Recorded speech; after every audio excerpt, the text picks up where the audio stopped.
Hi everyone, me again, welcome back to xameliax, and a different kind of video today because today I'm doing the British tag. I was tagged by the lovely Beth at Beauty in Beta. I will link her channel below to do this tag that was originally created by Sammy from Beauty Crush. So here I am in my best of British attire to do the British tag for you all as a little bit of fun.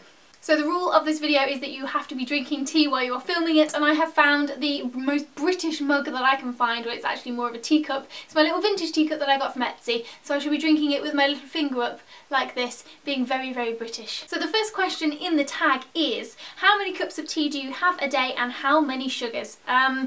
That is a good question. It depends whether I'm at the office or whether I'm at home. I don't tend to drink a lot of tea when I'm at home, but I have taken to having a cup of decaffeinated Earl Grey just before bed, so that is very British actually. But during the office I probably get in and one of the lovely ladies has made me a cup of tea. So I have one cup of tea in the morning, and then maybe another one sort of mid-morning, and then maybe 1 or 2 in the afternoon. So I'd probably say about 4 cups of tea, 5 if I have one when I get home. That's probably quite a lot actually, isn't it? But a lot of the time I do drink decaf tea, so does that make it any better? And I don't have any sugar. I have mine with soy milk because I don't do that well with dairy, so I have soy milk and no sugar. Sugar should be banned from tea, should not be allowed. Should be really, really strong, but quite milky at the same time. Like a builder's brew. Second question is, what is the favourite part of your roast? Now, I'm really bad in this respect that I don't have Sunday dinners. I don't really like roast dinners. Shock horror. I love them at Christmas time, but that's pretty much the only time that I eat a roast dinner. I'm just not a big fan of the chicken and potatoes and vegetables with the whole gravy thing. I just don't get it. Like, if it was a Nigella kind of Sunday dinner with like garlic infused chicken and thyme roasted potatoes and really fancy stuff, then yeah, fine. But my idea of a roast is just like soggy potatoes, crunchy vegetables and not very nice chicken, so I just tend to not have them. But I think the best part of the Christmas dinner is the little sausages wrapped in bacon, little pigs in blankets, or roast potatoes if they're done really, really well, so they're super crispy on the outside and really fluffy in the middle. Question 3. Favourite dunking biscuit? Now, Peter Kay, I believe, once said that the Hobnob was the king of all biscuits to dunk. Now, I don't actually believe that's true, Peter. I think I can raise you one there. Caramel digestives. See, they're excellent for dunking because the hard layer of caramel in the middle keeps them together, so they're not going to flop off in your tea, but you still get the melted chocolate from the layer of milk chocolate on the top. So I would say that is my favourite dunking biscuit. Favourite quintessentially British pastime? Now, I'm probably going to embarrass myself here because I don't actually know if any of these things are quintessentially British. That is really difficult to say, by the way, especially when you've got teeth as big as mine. Quintessentially British pastimes. I really love crochet and knitting. I don't know if they are quintessentially British. I just kind of associate them with old people. But I love crochet and I love knitting, so if we can class those as British, let's go for it. Question 5. Favourite word? That's a really difficult question, but favourite English word, like British word, I really enjoy the word codswallop. I think that's a fantastic word. Taught as in, it's a load of old codswallop. Fantastic phrase. Don't think people say it enough. I think we should bring it back. Number 6. Cockney rhyming slang. I'm not a Cockney, so I don't actually know a lot of Cockney rhyming slang. Apples and pears, dog and bone, phone. Yeah, that's it, I'm out. Number 7, favourite sweet. This is an interesting one.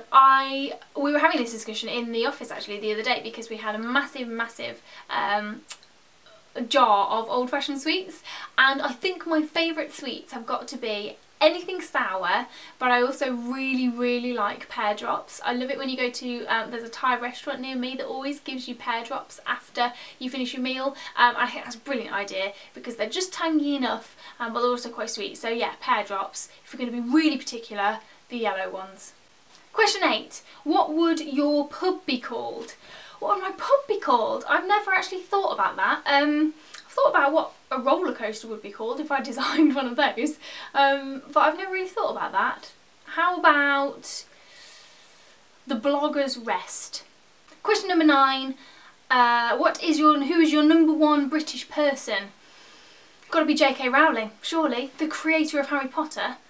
We should all be worshipping this woman. She is a wonderful, wonderful human being. So J.K. Rowling, she's my #1 British person. Number 10, favourite shop or restaurant. Again, I assume this has got to be something that's only in Britain, and unless it's kind of like local restaurants that are local to me that aren't kind of like worldwide chains, I'm really going to struggle with that one. I don't know. Does Primark count? Is Primark in other countries, or is it just primarily a British and Irish kind of place? I don't know. That's a really, really tricky one. I don't know. There's a really nice bakery round from me that do amazing pork pies. Number 11. What British song pops into your head? This is one of those things where it asks you to think about something and you just can't think of any song ever. British song, British like poppy song.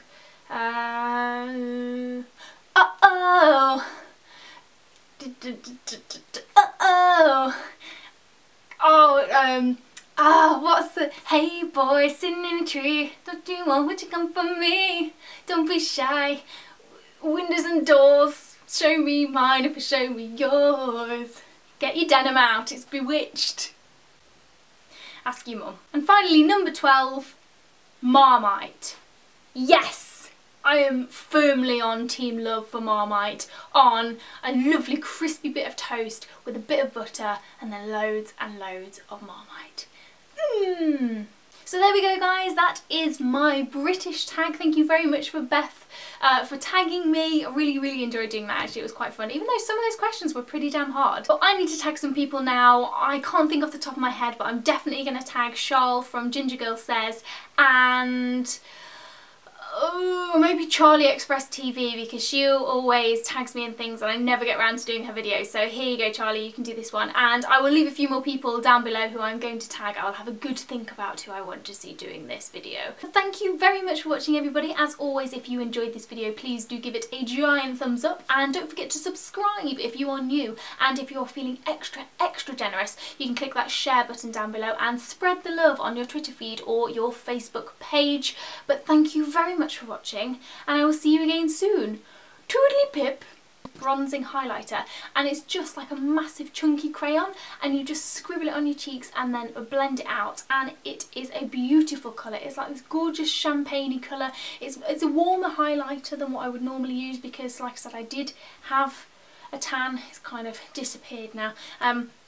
But it's just a lovely warm glowy highlighter that just goes on the apples of your cheeks. You can pop it anywhere, under the arch of your eyebrows, down your nose, on your chin, wherever you want to highlight, and I just find that it blends really well. I'm not normally a fan of sticky like stick cream highlighters. I'm normally a powder girl, but I've been loving this and I have been wearing it quite a lot since it dropped through the door. And just sort of talk you through the process and let you know what you're in for if you do want to sign up and give blood. I will leave all the links to the Give Me Blood website down below if you're in the UK. I'm not really sure about any other countries, so maybe you'll have to Google that if you're not in the UK. But yeah, I'll leave all the links down below, and if you're curious then take a look down there, have a read up about it, and you know, maybe it might give you a push in the right direction.